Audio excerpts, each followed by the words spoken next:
Estimados estudiantes, reciban todos ustedes un cordial saludo. Bienvenidos a esta segunda clase magistral en donde abarcaremos el tema de elasticidad. Comencemos con las siguientes preguntas de reflexión. ¿Alguna vez se han preguntado por qué los precios de los productos de lujo, como puede ser un celular de última generación, un reloj de alta gama o entradas a conciertos, pueden variar tanto sin perder las ventas, mientras que los precios de productos básicos se mantienen relativamente estables ante una variación del precio? ¿A qué me refiero con esto?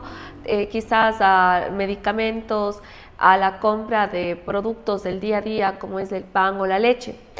Otra pregunta para su reflexión es ¿por qué las farmacias pueden aumentar el precio de los medicamentos esenciales sin perder muchos clientes, pero un pequeño aumento en el precio de una marca de refrescos podría llevar a una caída sustancial de las ventas? Pues bien, todas estas interrogantes se resuelven con el concepto de elasticidad, que mide la variación de la cantidad demandada cuando existen cambios en el precio.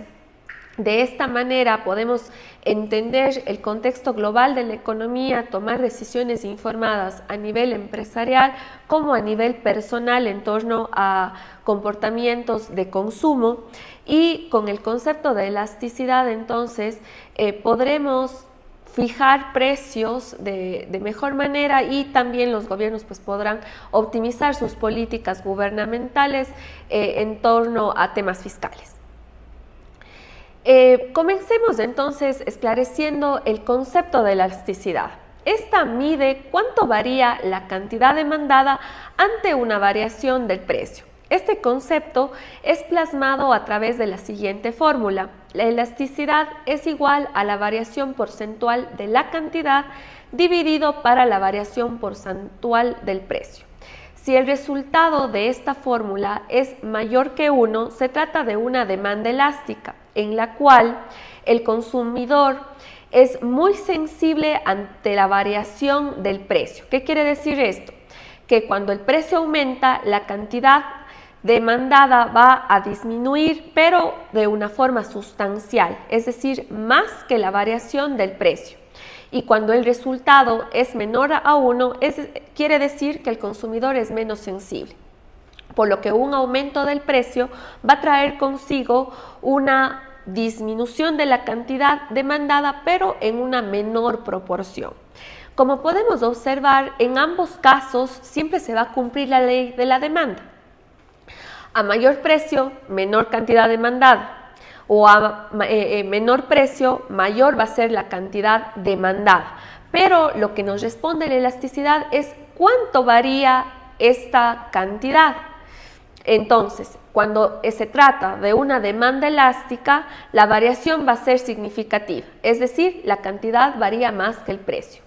Y cuando se trata de una demanda inelástica, la variación va a ser leve, es decir, la cantidad varía menos que el precio. Esto va a depender mucho del tipo de producto al que nos estemos refiriendo. Por ejemplo, en lo que se refiere a los medicamentos, si usted es un enfermo del corazón y su medicación sube de precio, quizás usted la va a seguir demandando en esa misma cantidad. ¿Por qué? Porque su vida depende de ese producto. Pero en cambio, si se trata de un viaje que puede ser a Cartagena, si este incrementa el precio, incluso usted puede desistir de ese viaje, es decir, la demanda va a variar sustancialmente.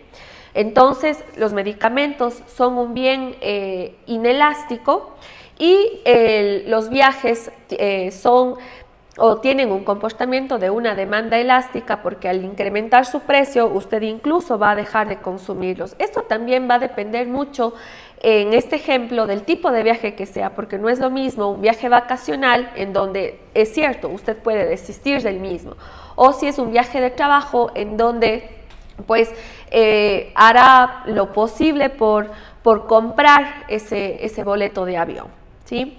Entonces, realmente los tipos de productos que determinan si son elásticos o inelásticos, lo estudiaremos a profundidad en las clases sincrónicas. Ahora nos vamos a concentrar en los ejercicios, en un ejercicio práctico que nos va a permitir esclarecer la diferencia entre un bien que tiene un comportamiento o una demanda elástica y una demanda inelástica. Entonces veamos el siguiente ejemplo.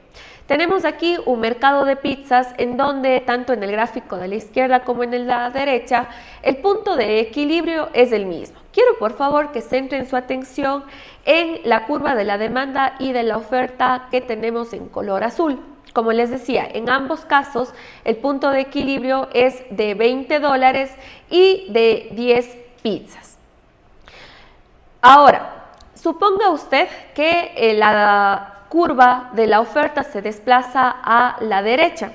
Como vimos en la unidad anterior, esta pudo haber sido debido a una disminución del costo de producción, a una mejora de la tecnología que a su vez trae consigo una mejora de la productividad. También se pudo dar porque el gobierno implementó algún tipo de subsidios, bajó impuestos o simplemente incrementaron el número de pizzerías, aumentando así el tamaño del mercado. Entonces, por cualquiera de estos factores, la oferta se traslada hacia la derecha. Ahora tenemos un nuevo punto de equilibrio que tanto en el gráfico de la izquierda como de la derecha difiere. Veamos qué pasa en el primer gráfico en donde se trata de una demanda inelástica. El punto de equilibrio es de $5 y de 13 unidades de pizza, es decir, que hubo una disminución de $15, ¿no es cierto? Antes el precio era de 20, ahora es de 5, disminuyó en 15, y la cantidad también incrementó en 3, siendo el nuevo punto de equilibrio en la cantidad de 13. ¿Qué pasa con el gráfico de la derecha? El punto de equilibrio ahora, el precio baja en 5, ubicándose en $15, y la cantidad, en cambio, incrementa de 10 unidades a 17.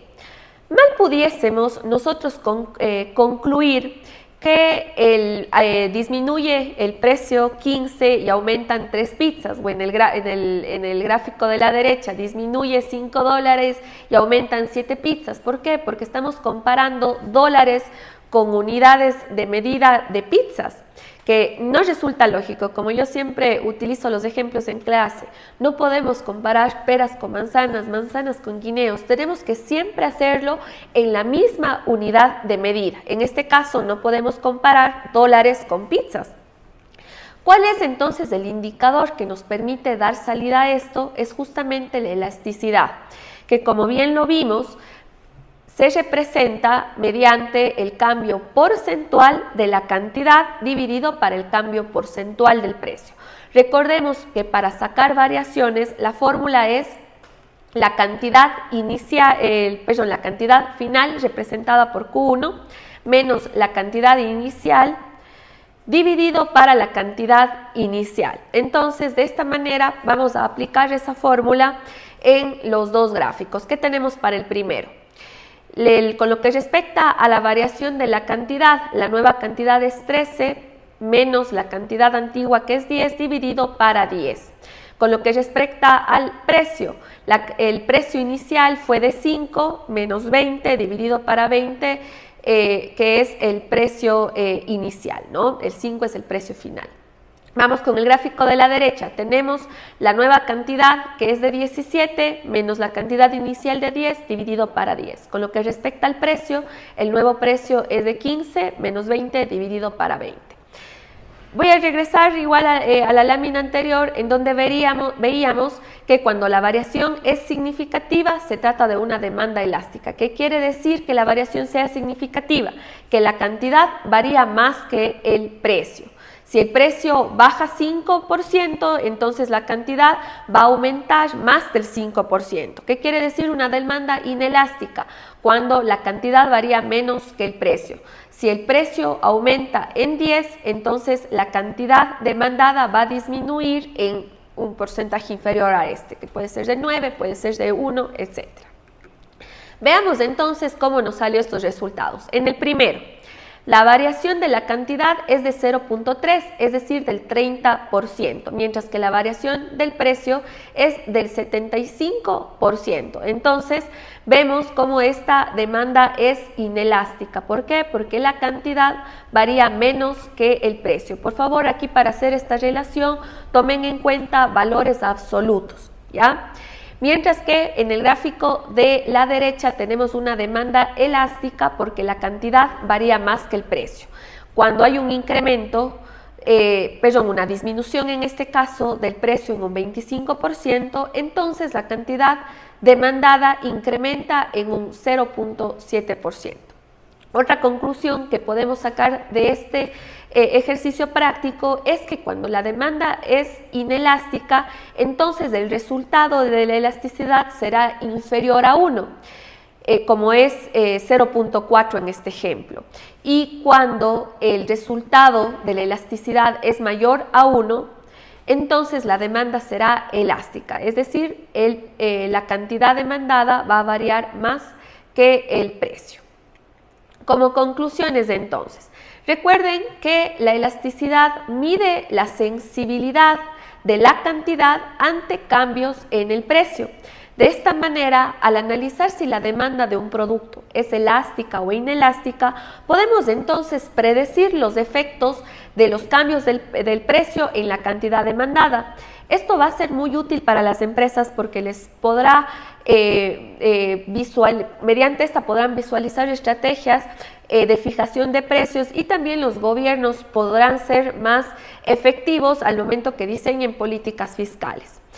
Otra de las utilidades, por supuesto, es entender cómo las decisiones económicas afectan al comportamiento del consumidor. Por su atención, yo les agradezco mucho, estimados estudiantes.